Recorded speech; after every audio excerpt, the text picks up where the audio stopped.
Alright, so as I'm stuck here in this lane, or in this traffic in Pennsylvania, up on 80, I'm going to talk about a little something that's been kind of bugging me here. I try to, for a long time, I tried to stay away from the political garbage for a while.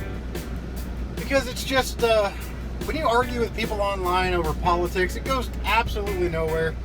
You just bicker and bicker, and you settle nothing. It's a sport. That's all it becomes. That's all it is anymore. It's a sport.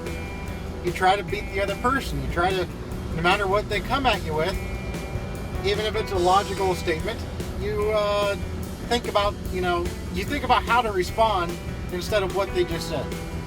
And in some cases, it's justifiable because maybe what they just said is the dumbest goddamn thing that you've ever heard. And that's also relative depending on the side you're on, because it's amazing to me how so many people, can agree that one thing is bad, but how you come to that agreement is way out of left field or way out of right field. And it's unbelievable how argumentative we become, and how much we focus on the stupid, petty bullshit. All right, I've been, talking a lot about this stuff, about what happened in Virginia this past weekend, and I cannot denounce these Nazis enough. Okay, I can't. They are scum. They are fucking pussies. They don't deserve. I shouldn't say that. They're just it. They're scum and they're pussies, and you had that one guy that decided to use his Dodge Challenger as a goddamn weapon and hurt 19 and kill somebody else, and it's inexcusable. I will not excuse that behavior. I won't. Okay? But yes, here's a but, the caveat, okay? You cannot take rights away from people no matter how much you disagree with what they say. Alright? And I can't stand what they say. But I don't want to take away their freedom of speech, because once you take away somebody's freedom of speech, that's it. There's no barrier anymore. There's no way to stop anybody from taking away your free speech.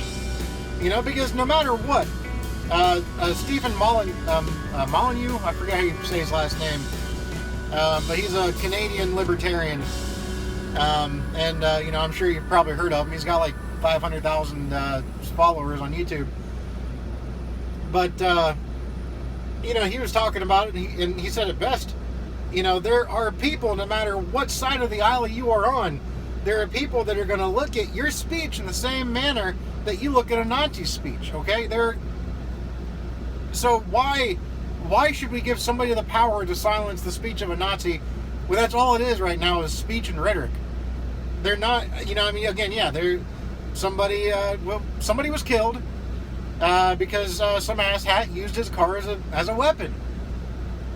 And then somebody else, that I've been talking to, they like to point out that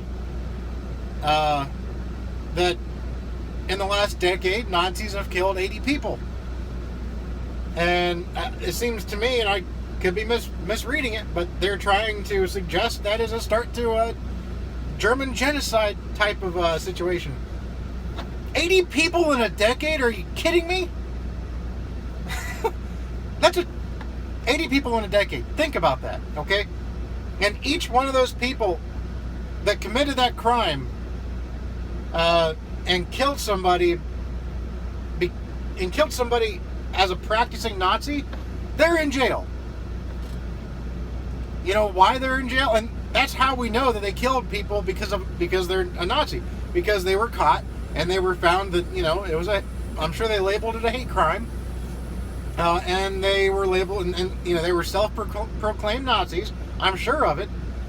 Okay, but we don't have a Nazi culture in this country. Just like we don't have a rape culture in this country.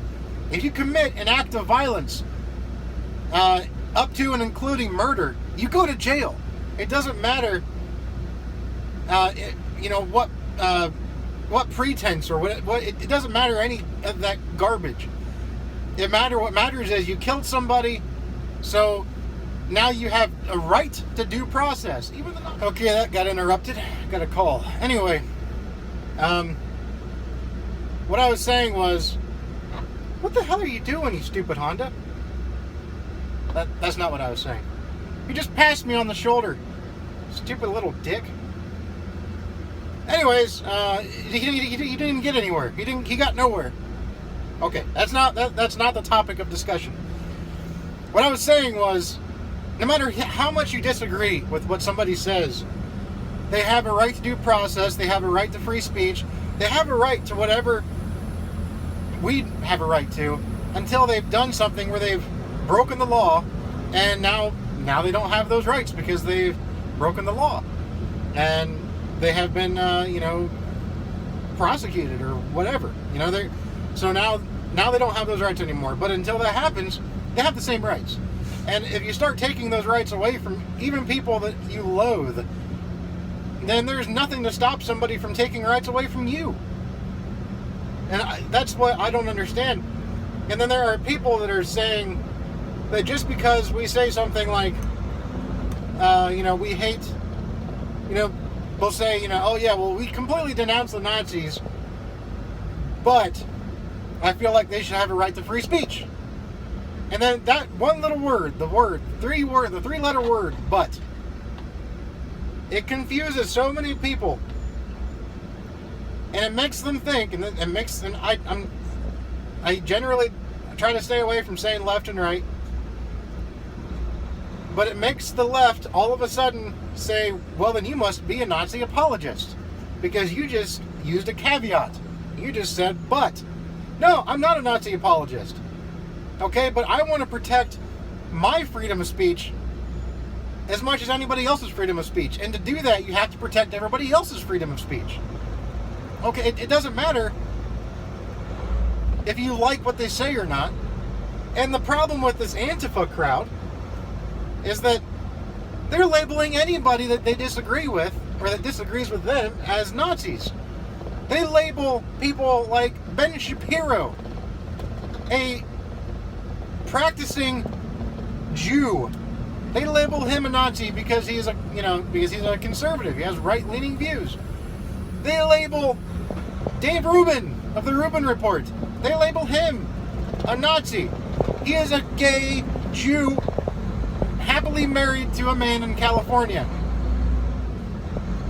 But he's a Nazi, apparently, to the people that disagree, and he's even left-leaning. He's not even a conservative. He is a liberal. I would, call him more of a classical liberal. He used to work for the Young Turks until he realized how crooked really the people are, the Young Turks, like Cenk and them. How they twist arguments. And he saw that, and then it basically lit him up. And he realized how twisted it was.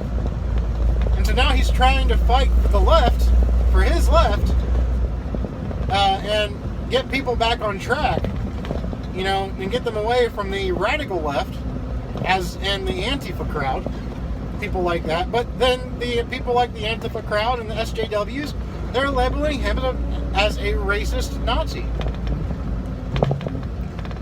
So again, it just proves, if you want to call somebody a Nazi, great. But reserve that term for an actual Nazi. Or else everything you say is completely discredited because you jump to the conclusion that somebody's a Nazi simply because they say the word but. Okay, because they want to protect somebody's right to free speech. So now they're a Nazi apologist. And it just baffles me. It really does. It baffles me that anybody can be so naive. Okay? I don't like what the Nazis are doing. I don't. They are legit Nazis. I will not. But they have not. But it's not a German genocidal Nazi regime. Okay? Because they don't have the government backing their opinions. Alright? Hitler backed the Nazis. Okay? That's why 6 million Jews lost their lives, because the Nazis were allowed to run amok. Here in the United States, they are not allowed to run amok. Therefore, we don't have a culture that supports them.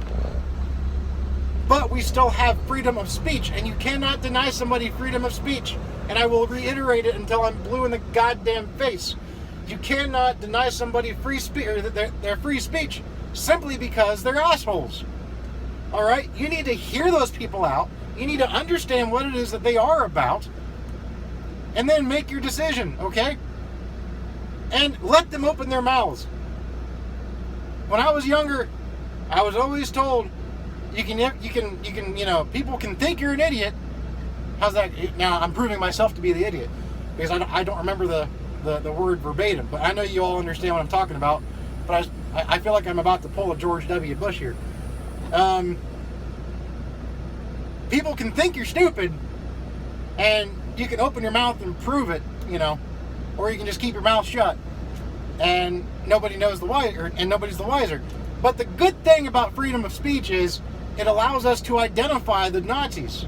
It allows us to identify the people that are true assholes, the people that we need to stay away from and distance ourselves from. But that is not a conflation of removing their freedom of speech. Freedom of speech not only benefits us to have the freedom of speech, but it benefits society, so that we can identify the people that we need to keep our distance from. So we need to hear those bad ideas. And then once you start silencing people because they have bad ideas, again, I don't mean to use the term slippery slope, because it seems to be overused, but it's so true in this situation. It will become a slippery slope, and there will be nobody that's safe from having their speech taken away. It's just that simple, guys. So call me a Nazi apologist if you want to. Be stupid and childish and ignorant and naive and whatever else you want to be. That's on you. But you know what? I support your freedom to be stupid. I support your freedom to call me a Nazi apologist if you want to. That way I know who to distance myself from. I'll distance myself from the Nazis, and I'll distance myself from the fucking idiots. Alright? There, I'm done. I'm still in this stupid traffic jam. Pennsylvania needs to learn that they don't do this kind of construction in the middle of the freaking afternoon when the damn traffic is the heaviest. They need to do this in the middle of the night, like every other state I go through, when the traffic is the thinnest. But anyway, that's a whole nother topic. But we'll see you guys later. I just had to get that out there, so we'll see you.